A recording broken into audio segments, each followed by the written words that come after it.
उत्तर प्रदेश के हमारे सभी लोग अपने सामान्य संबोधन में राम राम ही कहते हैं, तो जय श्री राम कहां से सांप्रदायिक संबोधन हो गया? कहां से सांप्रदायिक संबोधन हो गया? हमारे यहां हम जगते हैं, राम ही राम बोलते हैं, मिलते हैं, राम राम का संबोधन होता है, और अंतिम यात्रा में विदा करते हैं तब भी राम नाम सत्य है ही बोलते हैं। राम के बगैर तो हमारा कोई काम ही नहीं है।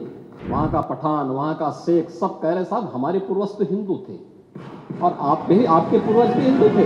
क्या ये सच नहीं है? 2007 से 2011 के बीच 616 ऐसे सांप्रदायिक घटनाएं हुई हैं जिनमें 121 लोगों की मौत हुई थी। महोदय, जो बात यहां पर माननीय सदस्य शेख इकबाल महबूब ने संबल के बारे में लिखा,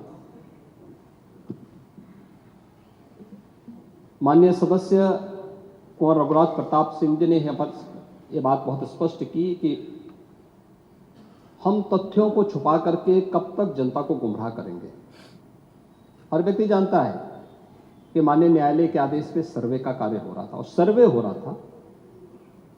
दूसरा, मैं आपसे पूछना चाहता हूं, आप पश्चिम में जाएंगे, पता नहीं आप कैसे हैं, आपके पूर्वज भी हो सकता है, और पश्चिम उत्तर प्रदेश के हमारे सभी लोग अपने सामान्य संबोधन में राम राम ही कहते हैं, तो जय श्री राम कहां से सांप्रदायिक संबोधन हो गया? कहां से सांप्रदायिक संबोधन हो गया? हमारे यहां हम जगते हैं, राम ही राम बोलते हैं, मिलते हैं, राम राम का संबोधन होता है, और अंतिम यात्रा में विदा करते हैं तब भी राम नाम सत्य है ही बोलते हैं। राम के बगैर तो हमारा कोई काम ही नहीं है। और अगर जय श्री राम किसी ने बोली दिया तो इसमें उत्तेजना का मतलब, ये नियत आप समझ सकते हैं उस नियत को। ये चढ़ाने वाला नहीं है, ये चढ़ाने वाला नहीं है, ये चढ़ाने वाला नहीं है।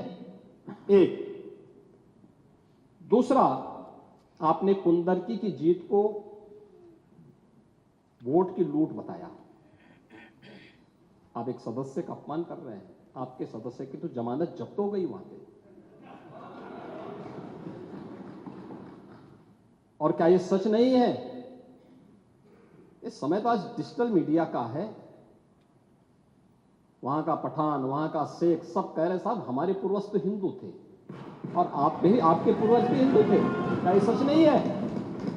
और क्या ये सच नहीं है कि देशी और विदेशी मुसलमानों की आपसी भिड़ंत है जो वर्षों की लड़ाई को लेकर के वहां चल रहा है? आप लोग सच पे पर्दा डालने का प्रयास कर रहे हैं, लेकिन एक चीज नोट करना कि सूर्य को, चांद को और सत्य को बहुत देर तक छुपा कोई नहीं सकता है, और सत्य जरूर सामने आएगा। और उसी सत्य के बारे में कहा जा रहा है। नेता प्रतिपक्ष कह रहे थे कि वहां की स्थिति ऐसी है कि अगर मंदिर आ भी जाएगा, मंदिर बन जाएगा। मैं कहता हूं, ये तो बाबरनामा भी कहता है कि हर मंदिर को तोड़ करके एक ढांचा खड़ा किया गया। आप तो एक श्रेष्ठ ब्राह्मण कुल में आपने जन्म लिया है। आप तो भारत के पुराणों की परंपरा पर विश्वास करते हैं। हमारा पुराण भी इस बात को कहता है कि भगवान विष्णु, श्री हरि विष्णु का 10वां अवतार संबल में ही होगा, उसी संबल में होगा।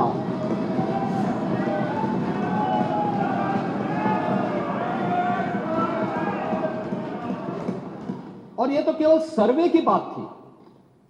माननीय न्यायालय के आदेश पर जिलाधिकारी का मतलब जिले का एडमिनिस्ट्रेटिव हेड, पुलिस अधीक्षक उस जिले की पुलिस फोर्स का मुखिया है।